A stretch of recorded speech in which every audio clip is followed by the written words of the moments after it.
Welcome to another episode of the Colors of Parenthood. I'm your host, Margarita, and today's guest truly embodies the vibrant and complex hues of the parenting journey.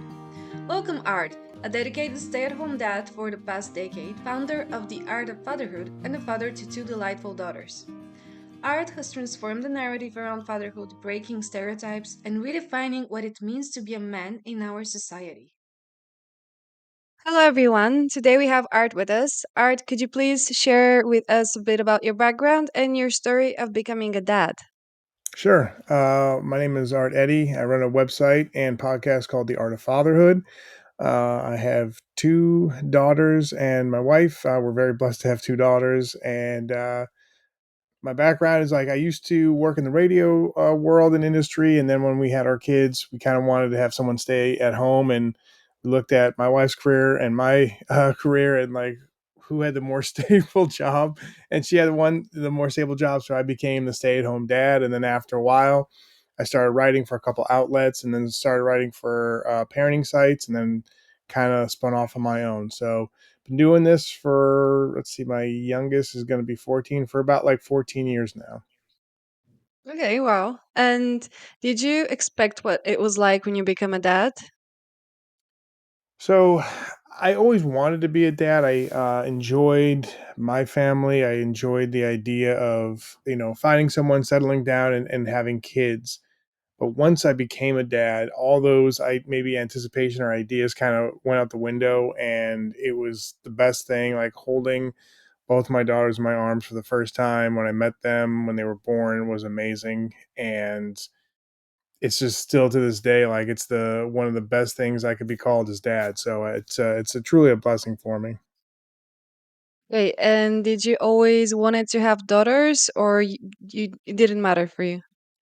It didn't really matter. I mean, I know the cliche is like you just want a healthy baby, right? Like they're like saying 10 fingers and 10 toes and there you go, and like you want them to be healthy. But especially me being the third in my my dad, my grandfather following their names, a lot of people are saying like, oh, you're looking for a boy, you're gonna try for a boy after we had two of my daughters. I'm like, no, I'm like, I'm good. And for those who know, I think if you're a mom and you have sons, there is that bond between a mother and son. On the flip side, if you are a dad and have daughters, those daughters will be there for you no matter what, as long as you're there for them. Obviously, in any relationship, there's got to be a two-way street, and there's got to be compassion and care and love on both ends. But I am so happy to be a dad of daughters, and whether or not my name doesn't continue on, I don't really care about that. I just care about like their happiness and what they want to do with their lives. So it didn't really matter to me. I was never being like, oh, please be a boy, please be a girl, please. Like I was blessed to have two daughters, and it's amazing. It's been an amazing journey so far.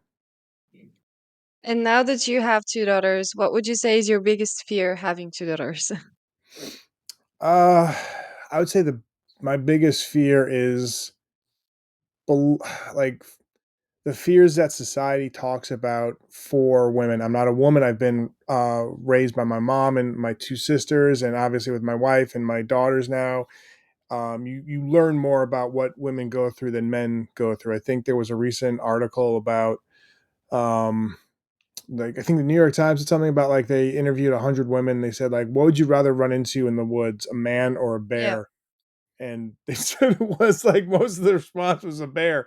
It's not good for us men to have that. And I know that there is a lot of, just like in anything, there's good and bad, and there's a lot of bad men out there, but there's a lot of good men out there. And it's just trying to make sure that I believe in them, know that they can make the right judgment, the right choices, be in the right environment. It's not always going to be that case, but um, I think the biggest thing is the outside world and making sure that like I don't fall or succumb to like the fear of like everything is out to get them. Where there are cases that it might be, but like just the idea of I need to make sure that, if my wife and I equip them mentally, physically, spiritually, emotionally with everything that they need before they're out of the nest or when they go off to college or whatever, they will be able to be on their own and be able to make it. So I think the fears are maybe created by me and then also what I see in society. Those are the two things I think that are that, I think are the biggest things for me.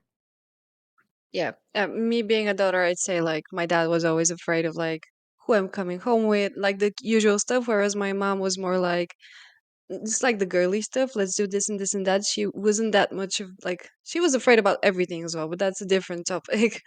Yeah. Following what you said that you're a stay-at-home dad, was that the transition itself? Would you say it was a huge change for you? Uh, it, not really for me, because I didn't. Whatever for me, I was always like, my wife and I are the youngest, respectively in our families. Like she's the youngest of three, I'm the youngest of three, and I think when you're the youngest, you kind of like go with the flow, right? You kind of be like, all right, this is what needs to be done. All right, I'll do it, right? And yeah, I did, miss, having a job, in the conventional terms, I guess, but it wasn't something I was scared about. I think the biggest thing was at the time, like, 2008, 2009, 2010, stay-at-home dads were not really a thing. And so, like, if I was out at a park or out somewhere, it's always like you'd either get the, "Oh, what is he doing here?" It's like, "Oh, it's so nice. He's giving his wife a break and he's babysitting his kids." First of all, if you're with your own kids, a dad is not babysitting his own kids. He's just being with his kids. So, like, that's we should just throw the idea of like, I got to babysit my kids today. That no, that you should be taken out of your phrasing. But then, like, the praise for me just taking my daughters to the grocery store. Like, how many moms listening to this get praised for taking their kids to the grocery store? But on the flip side, like, how many dads kind of felt like alone and being like, oh, these women are kind of giving me the side eye because I'm at a park or I'm at like this, meetup. There are times though, there like my daughter's preschool, there was like a group of women that just like brought me in and they were cool and they were like, hey, what's going on? It's cool to see, dad here and all this other stuff. And then there was like some story times where there was a library or like stories I would have, like bookstores that would have story time. There were a lot of people that were opening, they were very open and like, hey, cool to see you. It's great to see a dad here. So it was a balance of like, oh, I'm getting the side eye, and then the sailor was like, oh, it's cool that you're here. Awesome. So that was, I think, the biggest transition of the being like, um, you know, from being the stay-at-home dad. And then also too, if we go to like parties for people that don't really know who I am, and like, oh, so what do you do? I'm like, I stay at home with the kids, whether it's a mom or a dad or a man or a woman. They'd be like, oh, that's great. It was just like, I think that like it's almost like I said, like, yeah, I kill people. It was just like it was almost that look being like, oh, you stay at home, and like, oh, like why can't he like get a job, or why doesn't his wife, like, it's so weird for women to have to be like, oh, you don't want to like be around with your kids, you want to have a career instead. Like, that's not the case. Everybody kind of wants like every part of their lives to be fulfilled, right? And I found fulfillment being the stay-at-home dad. I enjoyed it, and so yeah, it's just it was. I think so, like I said earlier about the fears of the outside or society. I think I sometimes let that would creep in if we went to a party or people didn't know my story. That was the thing. I'm like, oh, all right. But then after a while, I'm like, I don't care. Like, I'm not gonna probably see these people again, right? Yeah. And what would you say is the difference for now? Because you said like back then, 2010 was like that. And do you see a lot of difference now? You see so many. Well, it's fun. Like, yes and no. I do see articles here and there, maybe around Father's Day. It just kind of happened here in the United States, where there will be like articles like, oh, stay-at-home dads are on the rise, and then like there might be a couple of fluff pieces here and there or stories on TV that they might do something, and that's great. But again, I think th- there is that, like, it's like maybe for like the 15 minutes of fame of like being a stay-at-home dad, but then it goes back into just being like not really talked about that much. I guess it's a little bit different for me because of the circles that I run in. Even on LinkedIn, the people that I'm connected with kind of have the same idea of, empowering women to still have a career after they have a kid. And then like also making sure that dads are playing their part as well. So I think it's sometimes I might have rose colored glasses on because of the environment that I'm in, and I see more into it. But I'm guessing maybe if you surveyed 100 women from around the world and 100 men from around the world, what's their take on the dynamics between a stay-at-home dad and a stay-at-home mom, and what what people are doing. It is growing, and when I say acceptance, it's like acceptance. That's the least thing that we should be worrying about, accepting of like other people or other people different than you. But and just in the sense of like, I think people are um, cool with it, I guess per se. But it's nothing like I like I said, there's like some pieces here and there that'll be written about it, but then it's just like, oh, that's great. And then if you see one out in the wild, like, oh, I see a stay-at-home dad, that's pretty cool. So that's where I think we're at right now, where it's like it comes and goes in waves. Yeah, so it's not still normalized, but at least people are like viewing it as a good thing, like that's cool. Yeah. But would people judge not judge you, but would they make you explain yourself? Because that's how it sounds like. Yeah, I am because of that and that. Yeah, that's so yeah, such a good point.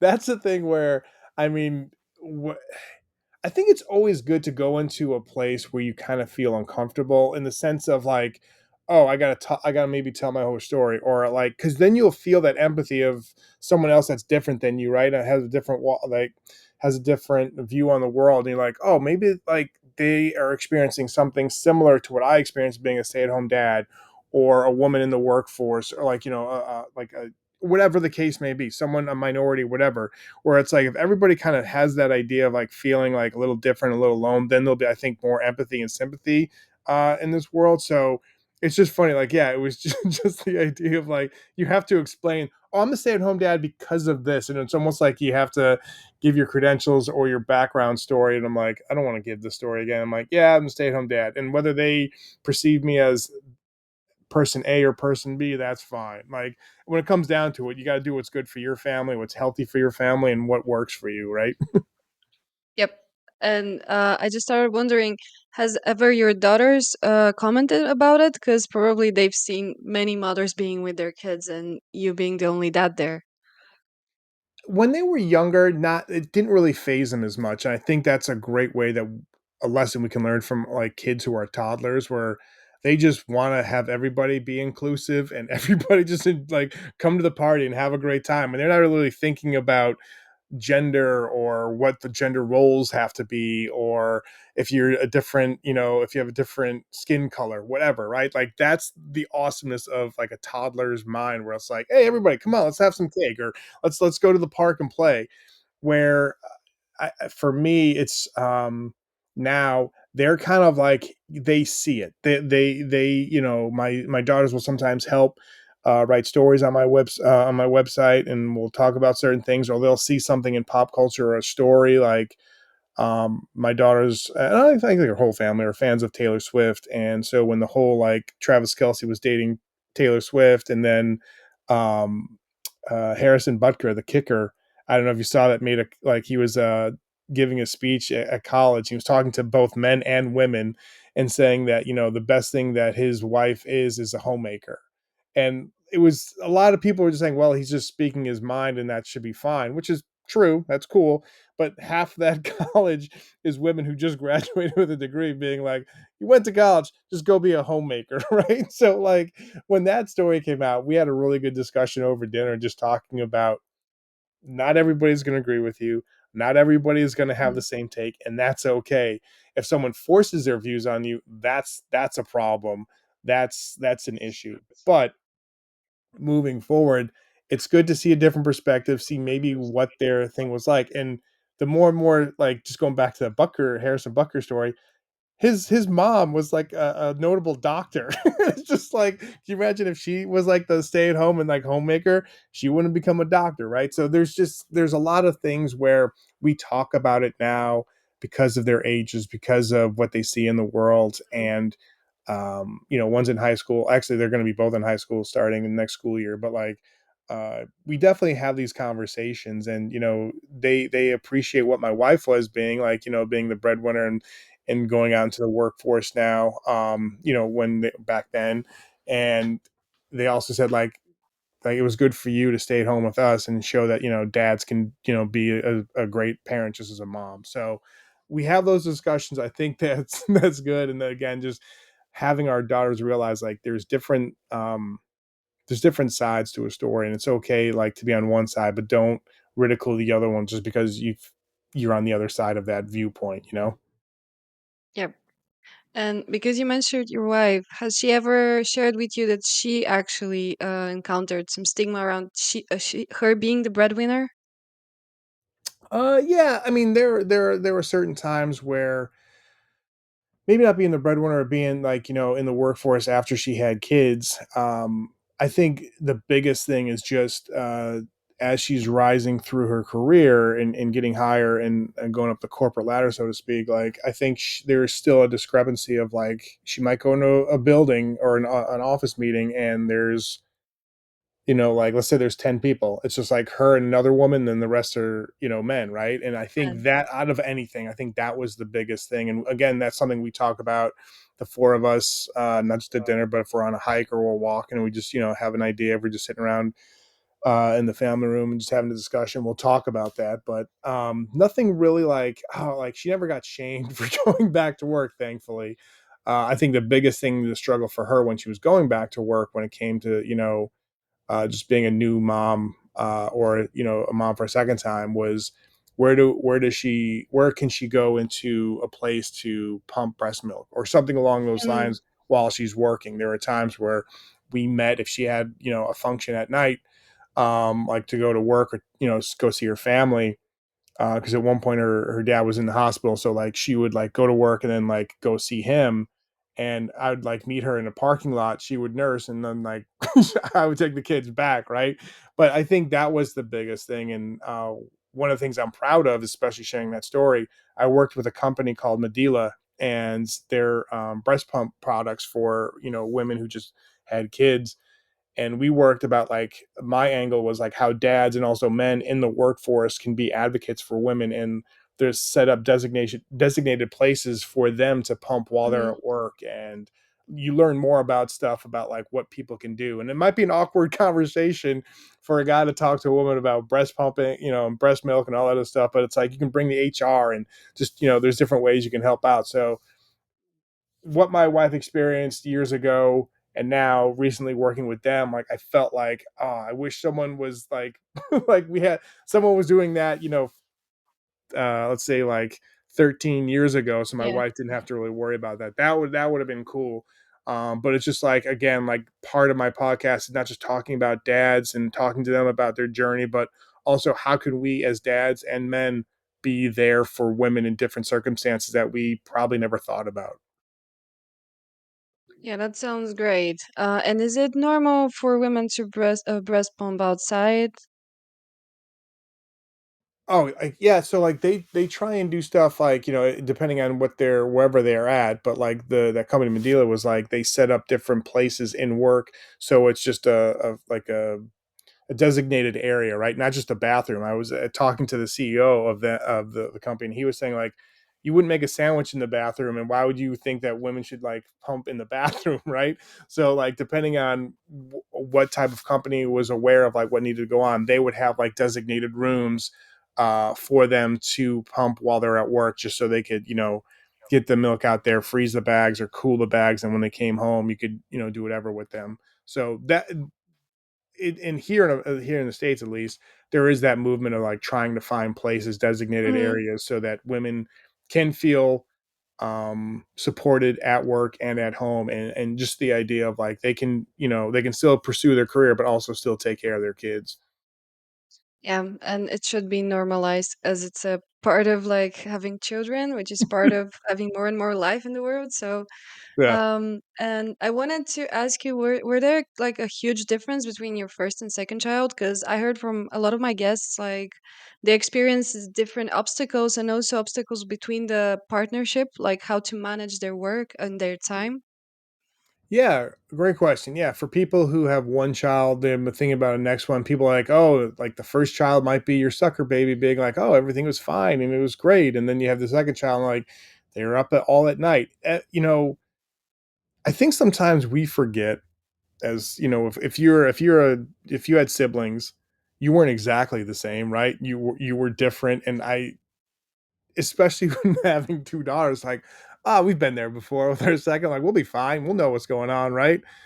She My youngest has a dairy allergy now, and she kind of bleeded that into my wife per se because I was nursing and all this other stuff. So now that was like the biggest transition. Like, why is she crying? We're doing the exact same thing. So for the dietary part, there was a little difference that we had to kind of navigate. And obviously, a baby can't really communicate with you with everything that's going on, right? So we kind of learned the hard way. Like, oh, we tried A, that didn't work. We tried B, well, that didn't work. Let's see. Oh, maybe it's if you don't drink this or you don't have that. Okay, cool. So we kind of learned by just by testing the water, so to speak, on like what would make her better and make her feel better and be able to kind of sleep through the night.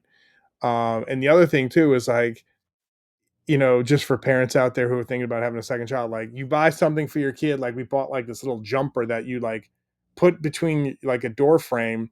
And my oldest would love just sitting in there and just getting on energy, jumping around. You put my youngest in there at the time when she was like a baby, she hated it. So it was just like you're gonna find differences, and I think it even gets better as they get older because you find out what they're into, and they're like I said, mentioned, like we're all fans of Taylor Swift. My daughters bond over Taylor Swift music and all this stuff, but then my oldest loves pop music. My youngest loves like old soul jazz music, loves the 70s and 80s and all that. And I know it's kind of a small example, but it's just like it's cool to see the differences and embrace those differences, and just see like everyone doesn't have to be a cookie cutter of everybody in the family, right? Like you don't have to like, Star Wars. You don't have to like playing the piano. You can just find your own hobbies, and then the other family members will support you. So I think that was like maybe like the biggest thing about like if we ran into any issues, it was maybe it's the dietary thing, but then after that, we were kind of cool, like just knowing that they have their own path to go on, and it's not going to be exactly the same for baby number two as it was for baby number one. Yeah, I have a brother and he's 6 years older, so it's quite a different thing, like how he was raised and how I was raised. Also, because the differences between financial support when the parents are younger and then when they get older with their career and everything. So much difference that we have with each other, but it's quite cool to see that we come from the same family. That's a really good point because you want to make sure your kids know that they're loved equally, not one is favored. But like if like you said, the 6 year difference, just kind of bringing that up, I remember there was one family that we were talking to who had a kind of around the same gap, and they when their second baby came, they were a bit more financially stable and they would do more things.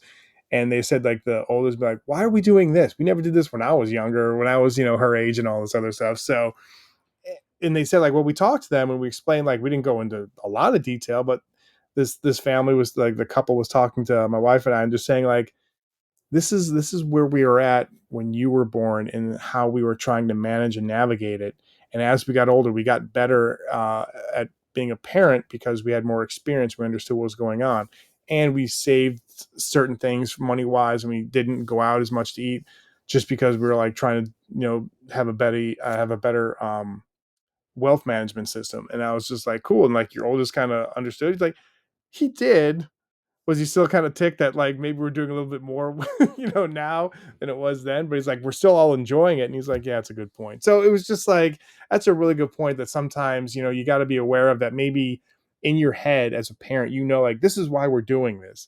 But Yeah. sometimes if you explain to your kids, like, this is why we're doing this, they'll have a better grasp and be like, oh, okay. Because they're like, just in any relationship, if you perceive like someone that should be on the same page and you're not, then that causes maybe some issues or some fighting or whatever. But that's a really good point you brought up right there, where it's like the bigger the gap, I think there's going to be different things being like, oh, you're letting them watch a rated R movie at 10. I could do that. Like, what's going on? Like, I heard that in my own household when I was growing up. Like, my sisters would be like, why is he watching this? I wasn't able to watch a rated R movie. And my dad's like, okay, do you want him to stop watching it? And it was just like, we understood that you guys could probably handle it at a different age. So we were like, all right, maybe he can handle it, the age that you guys probably could have handled it at. So that, it was just kind of funny where it's like you bring up the age gap and it's like, yeah, Yeah. there's some things there to it.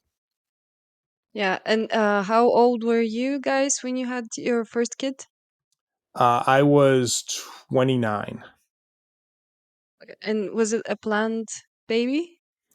Yeah, yeah, we were, we got married when we were 25, and there was, we were at a wedding. We were talking to another like couple that just got married, And so we had the bride and groom. We were mutual friends. We were at the table and we were talking. The guy goes, "Yeah, before we get married, after we get married, there's a couple of things we want to do before our crib list." And we're like, "Huh?"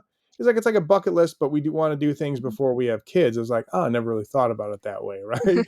um, I didn't really have an age in mind. My wife kind of, maybe when she saw one of her friends have get pregnant and her sister get pregnant, like, it'd be great if we had kids around the same age and we could all hang out. So like, it wasn't like she was like, "Okay, we have to do this," but it was kind of like, "Hey, it'd be nice if our friends had babies around the same time so we could like do things together," and that was cool. But like, it wasn't like we never felt like we had to get pregnant at a certain time. Which I know that talking to people on my podcast where people have to go maybe the IVF route, or just to find different ways to get pregnant. The more pressure you put on yourself, on both the partner and yourself, I think it might cause not issues, but might just cause things that not to work out the way you want it to work out, right? Like, there's a plan and you think you have the plan, but you're not in control of the plan, right? Yeah, and as you just said, plan. Would you say that you actually knew what will happen when you become a parent? I mean, people usually, from my guests as well, they always say they read every book there is for like becoming a parent, but most of the issues come with that they didn't know how it felt to be the transition from the identity being just a man and now it's a dad. It's a huge transition. It's always like, people will say like, "Oh, I read this book," or I picked up, like you said, like your guest, like, "I read all the parenting books," and people will say to me like, "Oh, I just found out I became a dad, so I found your podcast and I was listening to it and all that."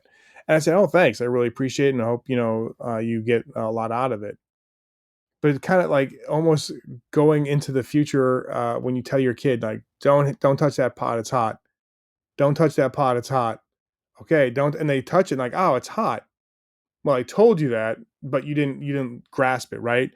And then you rewind as a parent, you can read all these books like, "Oh, people will say like, you got to get some sleep, make sure you rest up before the kid comes, because you're going to like have those sleepless nights," or baby changes everything. Like, all right, cool. Yeah, sure. I guess it will. I see people like have kids. I was a kid. I saw what my parents did. Well, everything, I'll be fine. It doesn't really, I think, for me and the people I've talked to, it doesn't really, that change doesn't happen until you actually hold your baby for the first time. And all of a sudden, all of those books, all the podcasts, all that stuff goes out for a while. And it's just you and your immediate family, your partner and your child, and you're just holding your baby, and you're like, everything kind of goes away. There's like, it kind of like time stands still. Like, I was joking, what, yeah, my wife and I are coming up on our 20-year anniversary for our marriage, and we talked about our honeymoon, and how like when we came home and like all the, like, my parents were getting our mail for us and all stuff, and they gave us the mail, and it was like bills and like notices and all this other stuff, like like upcoming doc's appointment or oil change for your car, and then like the bills. It's like, oh, reality, that's it, right? Yeah. So like, when you get back from your honeymoon, it's like, oh yeah, there's this thing called the world and life and reality. You got to get back to it. There's a moment when you're holding your kid where all that kind of goes back, and like you have those experiences where it's just you and your baby and your partner. And my wife and I were just completely, just overjoyed with having two great daughters, healthy daughters. And it was just like, with the second child, like, all right, here we go, like we know what's happening, like, all right, we know there's going to be the transition. But it is funny, like the first pregnancy, it's like you stay in the hospital maybe for a day, then depending on the time, they're like, with the second one, like, if you're good, you can go home, and they're like, okay, really? So it's like, it is that there are some differences with the second and third and fourth child, whatever. But um it's just like, you can read all the books, you can be told from people that you trust that are parents, and you should get their advice. But it's a whole new thing once like something that is part of you is like now in your arms, and you're like, all right, like, here we go. Like, like it's just so many different emotions. Am I ready? Am I gonna be everything that this child needs? And then it's like, oh my gosh, this is like, I hear the heartbeat, I see like the crying, the eyes trying to move around and all that other stuff. So it's incredible. Yeah, and it made me wonder, have your like grandparents also affected or like said anything about like what it's like to have children? Because for what I see, like culturally, it's quite different how the grandparents are playing a role after their kids have kids. Because here on the Balkans, it's quite usual that the grandparents will have a huge role in like helping, but they also put a lot of their opinion on how you have to bring up your child. Yeah, I mean, you know, your culture might think it's a blessing and a curse, but I think for here in the states, where United States, where people move around a lot, right? And if you don't Yeah, have family around you, and it's I think there are certain things that Americans can kind of learn from different cultures with having different voices than just the mom and the dad, or the parents in there. We're having grandparents and learning from them is very important, and having that support system would be huge, because not only your parents there, but the grandparents can like share things with you that that they have learned over many years of life experience. And so my my grandparents passed away before, well, most of them passed away before my oldest was born. My grandmother on my mom's side was alive, and with my oldest, and it was great to have her interact and see that like generation of that.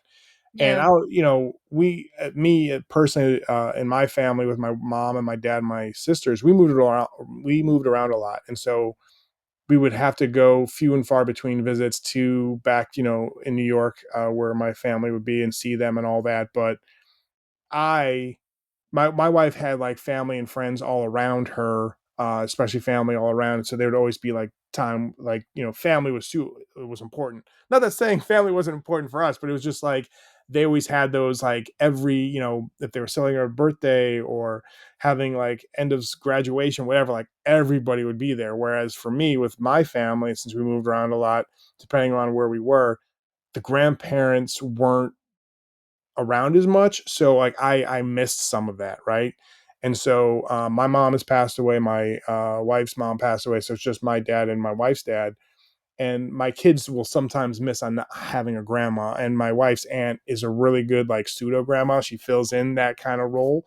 But I really wish, like, I feel like here in the United States, and I might be generalizing and stereotyping, but I think we miss out on the lessons we can learn from grandparents, and that interaction between. And I also think too, like the gap of when people have kids here in America might be a little bit older. Like I don't have any like data or information yeah. to back that up, but I'm just thinking like if everybody's close knit and in the family structure, including grandparents, aunts, and uncles are around, there's going to be more support, but like you said, there's going to be more advice, right? So like for us, it's like you look maybe here for me personally, it's like, oh, I wish I had more people around. Maybe in other cultures and other countries, like I wish I was kind of living like art, where it's just like maybe I could call my family when I needed them, but right now, like I just want to raise my kid with my partner, right? Yeah, it's a two sides. There are two sides of the coin, definitely. And I started thinking about that because I speak with people from all over the world, and most of them had many difficulties because they were alone, especially parents who had their child during COVID and no one supported them, like their parents were away in a different country.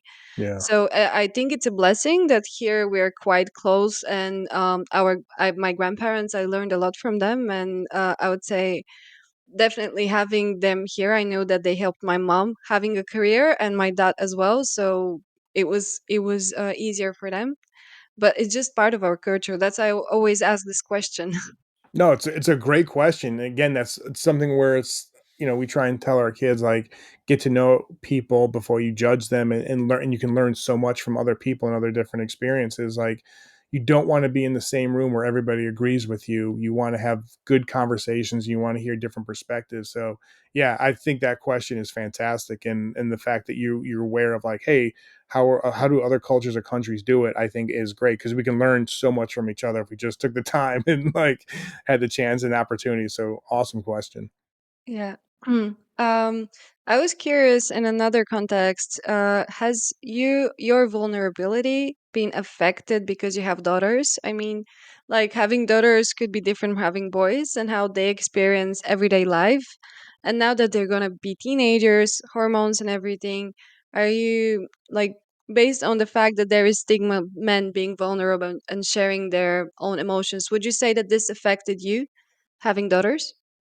Uh, there are certain moments where I would get, emotional and all that. And I came from a household where I did see my dad cry, my dad get emotional and all that. I think each generation now, maybe just I'm just going to speak from the United States, right? Where people are talking about mental health, people are talking about crying or being angry or being open to showing emotion as opposed to, and then you're going to have other people like, oh, men don't cry or whatever. There's different types of tears. There's different types of things. If you brought my wife and my kids in on this podcast, they'd say like maybe like they'd always like if we're watching a movie or it gets to there's a certain point, like most of the time, like my wife and my daughters might get like emotional. If I get emotional during a movie, they'll stop the movie. I'm like, are you okay? What's going on? And I explain like, well, this reminds me of my mom, or this reminds me of when you were little, or whatever. I think the very first time that like I got really emotional was when my oldest, when she was in preschool, made something for Christmas for me and my wife. And it was her handprints, and it was talking about like, these hands may get dirty and may cause stains or whatever thing like that, but they're gonna be growing. Like it just got me, and I just started crying. Like, and my oldest was like giving me a hug, and she was, a preschooler, and she's like, "Are you okay, Dad?" I'm like, "No, it's just so sweet. These are happy tears." And she's like, "Okay." And then moving forward with the different like hardships that we've experienced as a family together, they might see me break down, or they might see me have happy tears or sad tears or whatever. Not that we call them happy tears or sad tears, they're old enough to understand which is the difference as opposed to a preschooler, right? But like um I think one of the biggest things I want with my kids to know is like just to be genuine and authentic. I'm not gonna like hide my tears, or I'm not going to fake cry. I'm going to be totally real and honest with them. I think kids are really good at sniffing out if you're being, especially because they see you. Like your kids see you on a day to day basis, and you always might not think that they're paying attention, but they're paying attention. So if you try and switch things up, they'll be like, why is he acting funny? Like, what do you want? Like, what do you, what do you need? Right. So just with my emotional state and the way I show emotions, um, I think like they know that I'm authentic, and I'm fine if I cry around them. I think it'd be the same if I had boys, but maybe not. Maybe who knows, right? But Yeah. raising daughters, being in an environment where we want to be honest with our feelings and all that, and one of the things kind of with emotions and all that. I think my generation, when I was their age, when I was like in high school or middle school, whatever, if I had an issue with a friend or there was something going on, it was kind of like I did feel like my parents cared, but it was almost like, oh, if they were really your friend, then they wouldn't have done this, and you're gonna move on and have better friends. Like we always heard that like analogy or that storyline from not just me, but I know my friends would hear that too. But now for me, like talking to my kids, if they have an issue with a friend or they have an issue with a test or something doesn't go right, I'm like, you know what? I'm not going to say that I experienced the exact same thing, but I experienced something similar, and I know somewhat what you're feeling like, and I know that it is tough, and I'm sorry you're going through this. If you want to talk about it with me, cool, let's have a conversation. If you don't, if you want to write in your journal, you just want to have your own time or talk with your friends, cool. Like I'm here from you any which way you want to talk about it. But if you almost being like, oh, it'll pass, don't worry about it, or if they're truly your friends, they wouldn't act that way. Like just saying that is almost like you got like a cut, like I'll rub some dirt on it, you'll be fine, it's nature, it'll take care of its course, right? That's the thing where I just feel like you need to not only show your true emotions and be honest with them, but you also want to make sure that they can tell you anything, and they can, what they're feeling at that time, as trivial as you might think it to be as a parent, that's real for them right there. And if you poo poo their, feelings, or just being like, oh, it's nothing, don't worry about it, they're probably going to stop coming to you, and they're probably going to stop talking to you. And like, once you break down and they have no, and the communication isn't as great as it was before, that's where your relationship starts to like kind of implode. So, emotion, showing emotion, being able to see your kids' emotions and in a loving space and an open space, I think is very key to making sure that even, having daughters, and, it's funny, like people think, oh, having daughters as they're teenagers, boys at teenagers can be the exact same, have the same emotional problems, have the same thing. It's not just, them having their periods, but boys could be going through puberty, having experience too. Like,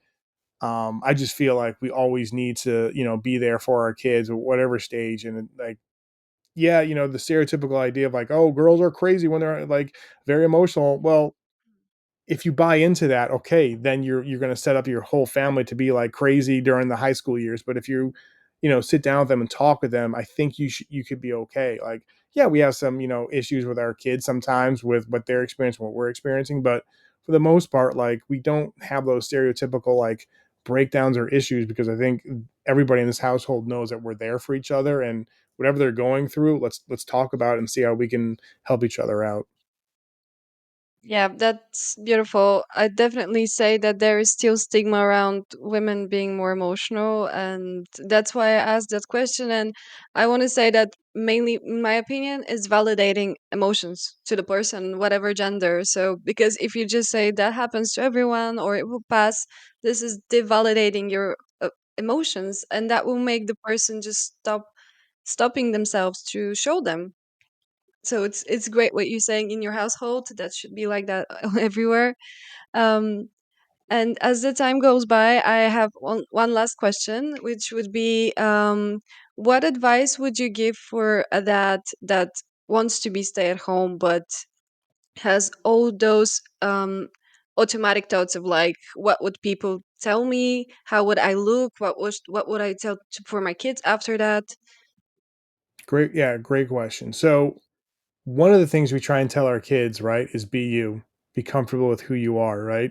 And we think like just saying that to them, like, oh, they should be fine with it, right? Like, especially through the different years of maybe puberty or going to a new school or becoming friends with new people or being in a new environment. Like, oh, just be yourself, you'll be fine, right?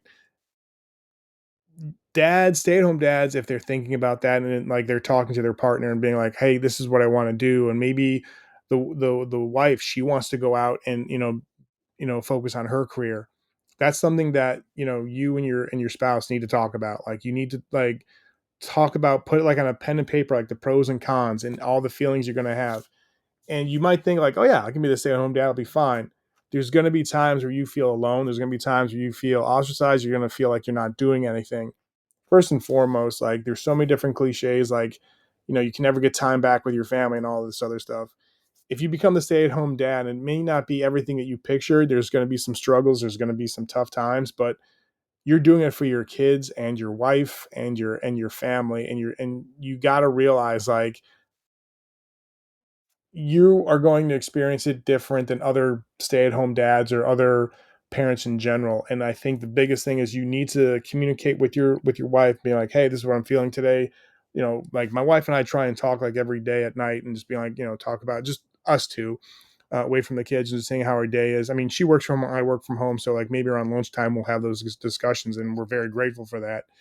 But just be true to yourself, and if it doesn't go the way you think about it, and if you think other people are going to judge you and all that, it's going to happen. But ultimately, it's got to comes down to what you feel is the best for you and your family, what your family thinks is going to be the best for you guys, and just go do it. Like after a while, no one outside who's judging you is going to be paying your bills. No one's going to be taking care of your kids. It's what you guys are doing. And when my wife and I came to the realization we didn't want to go the daycare route, and that's like, and if other people listening to this do the daycare, that's perfect. That's fine. There's so many benefits for doing the daycare route because you like kids learn to work with other kids and like personal and like just like personal communication skills, all that good stuff come through like through that. But for us, we're like, all right, we want to do our own thing, and we didn't want to go the daycare route. And there were some struggles in the beginning, but like we kind of worked through them. We understood what we needed to do, and I never looked back and like I never looked at it and being like, oh my gosh, I wasted my time being the stay-at-home dad, right? Like never happened, never crossed my mind.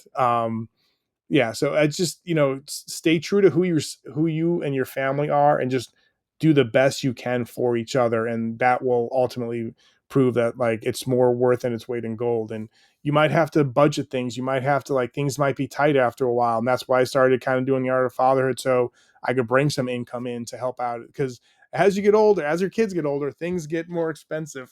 So like people joke about diapers and formula and all that stuff. Yeah, it's expensive, but just wait when you have to put them on your insurance. If you can afford to get another car, whatever the case may be, like things get more expensive. Like my kids want to go on different like trips to different countries with the school. It's like, all right, how can we budget this? So like just find ways that'll work for your family. I know I kind of that was a long-winded answer, but be you, do what's right for you and your family and what's comfortable. And yes, there is going to be outside noise, but don't pay too much attention to it because what you're doing for you and your family is so beneficial. Thank you, Art. That was a great advice. Thank you so much. I had a wonderful time talking to you. Thank you for inviting me. Was really honored for you to reach out to me. And again, I really appreciate what you're doing, especially talking like for you talking to so many different people around the world. Like I talk to people a couple different countries, but you're talking to so many different people around the world. And I think this is such a great podcast and a great thing that you're doing just because we need more empathy. We need to understand where people are coming from. And what you're doing is laying that foundation for people to learn more about different cultures and different aspects of life. So really appreciate and applaud what you're doing. Thank you so much. I appreciate you saying that. My pleasure.